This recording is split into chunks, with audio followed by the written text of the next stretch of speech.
Y para hablar precisamente de temas de seguridad en nuestro país, recibimos en el estudio al doctor Samuel González. Él es experto en temas de seguridad. Doctor, muchísimas gracias y bienvenido. Gracias por la invitación. Bienvenido. Al contrario, a ver, Buenos la días. pregunta inicial, ¿por qué sucede esto con tanta frecuencia en nuestro país, en Veracruz, en Guerrero, en Michoacán, concretamente en estos estados en donde hay esa incidencia?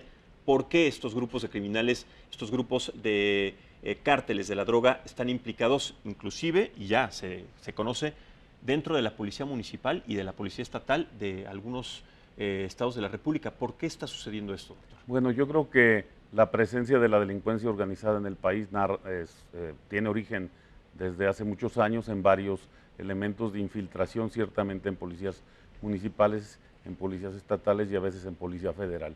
Hemos tenido durante ¿También en muchos Policía años, Federal? ha habido también casos, están consignados, no estamos diciendo nada nuevo. Sí. Y antes, desde luego, me estoy refiriendo a las épocas históricas de los 80 y de los 90, muchos casos probados de infiltración de la delincuencia organizada en las policías federales.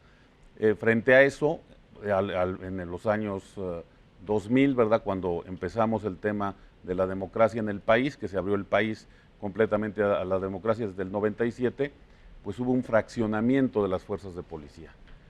No ha habido una fuerza central de Policía Federal suficientemente capaz en todos estos años.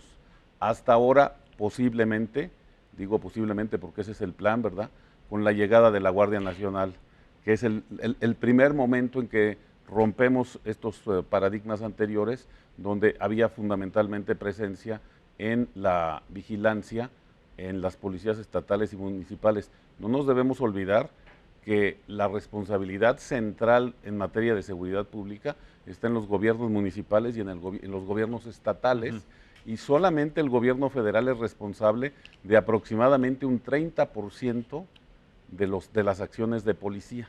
La Guardia Nacional va a tener un comportamiento distinto porque como cuando termine el despliegue, no ahorita, ¿verdad?, va a tener presencia en todos los municipios y en todas las zonas.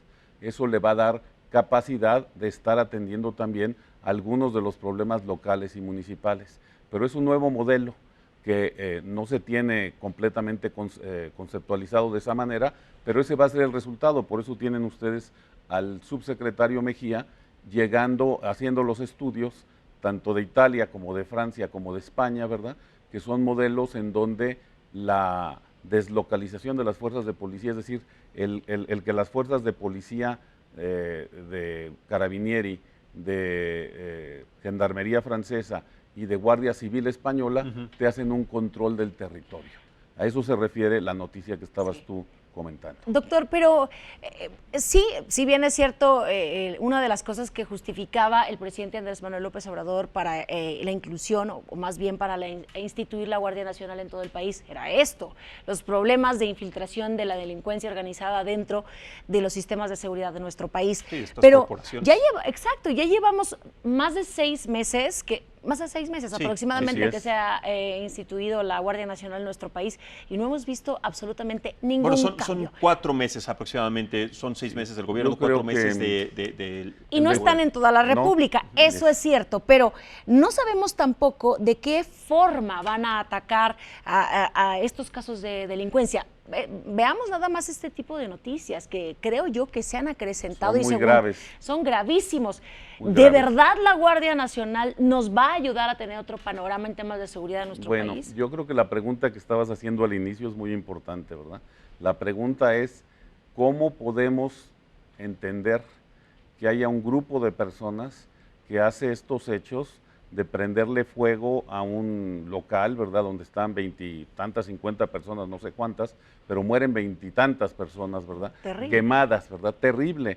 Preguntémonos cuál es la diferencia de eso con lo que hicieron los Zetas en Monterrey cuando quemaron aquel lugar de juegos, ¿verdad?, o los Zetas mismos cuando cuando mataron a los 70 y tantos migrantes de Centroamérica en San Fernando, Tamaulipas, o los 43 en Iguala, ¿verdad? ¿Cuál es el factor común denominador?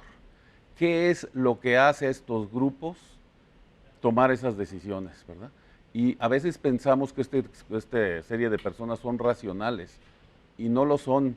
Frecuentemente ¿Cómo están van a ser drogados. racionales, por Dios? Están drogados, ¿verdad? Es decir, son personas que usan seguramente drogas para generar este tipo de acciones y que toman esas decisiones como matar a 43 estudiantes, como matar a 70 y tantos migrantes, como quemar a estas personas, ¿con base en qué tipo de racionalidad?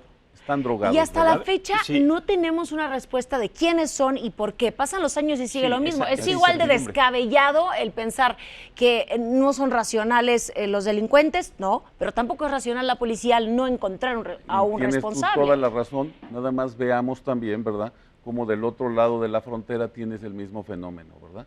Es decir, los sujetos que se dedican a tirar, como en el caso del Paso, Texas, en este centro comercial, o en Las Vegas, Nevada, o en otros lugares de Estados Unidos, en las escuelas, ¿cuál es la racionalidad? La respuesta es simple, ¿verdad? Están drogados. Pero a ver, Toman esas decisiones por el uso de drogas legales, como lo dijo la sentencia que acaba de salir en Sí. los Estados Unidos respecto de una farmacéutica, la Johnson & Johnson, que la responsabilizó de haber generado haber propagado la epidemia del De uso de, consumo. de opiáceos en los Estados Unidos, ¿verdad? Y le mete una multa de 575 millones de dólares para pagar al estado de Oklahoma por esos hechos, o los mexicanos. El común denominador es que usan drogas y toman las decisiones drogados, porque no se podía entender de otra manera. Es una lógica ciertamente de guerra o de odio que están tomadas mientras las personas están drogadas. Y frente a eso, tú tienes toda la razón. Tenemos que preguntarnos cómo tenemos que limitar esos elementos, ¿verdad? Porque a veces se dice, bueno, pues son las armas, ¿verdad? Pero como prueba Edgardo Australia, no es un solo factor. No solamente son las armas, ¿verdad? Es la arma, las armas más las drogas. Claro, es pero- la pobreza más otros factores las que te lleva a tomar estos elementos. O a veces no es la pobreza, ¿verdad? Porque hay muchos, Es que es muchos un grupos conjunto de delincuentes. todo. Exactamente. Y rápidamente, ahí tienes el tema. Sí, para concluir, doctor, ayer se le cuestionó a la secretaria de Gobernación, Olga Sánchez Cordero, sobre la ingobernabilidad o esta posibilidad de nuestro país. Ella decía que la Guardia Nacional o la presencia de la Guardia Nacional no determinaba que había ingobernabilidad, pero lo vemos también con diferentes hechos, sobre todo con grupos de autodefensa, en donde entra la Guardia Nacional y no puede hacer nada. No hay una autoridad, no hay una ley. ¿Qué podemos esperar entonces a partir de que las policías municipales y estatales no funcionan, están podridas dentro de su organización y que la presencia de la Guardia Nacional tampoco refleja una autoridad? ¿Qué se puede esperar entonces con la incidencia de estos atentados en la República Mexicana? Yo espero que el gobierno tome control pronto de todos estos elementos, porque el tema de la seguridad y la justicia es muy fácil. Es mezclar elementos para producir un resultado de certeza a la población. Simplemente es Es- aplicación de la ley. Mezclando los elementos que la ley te dice. Fiscalía, policía, justicia y desde luego readaptación social y después reinserción social de las personas y por el caso de los penales, Que eso y debe desde ser luego otro. medidas de prevención. Sí. Todo eso es lo que tienen que mezclar y es como hacer un pastel. Sí, Hay que pero saberla hacer. Ese es otro Claro. tema muy complicado, la reinserción del sistema penitenciario en es. nuestro país, que es muy complicado. Exactamente. Doctor Samuel González, muchísimas gracias por estar.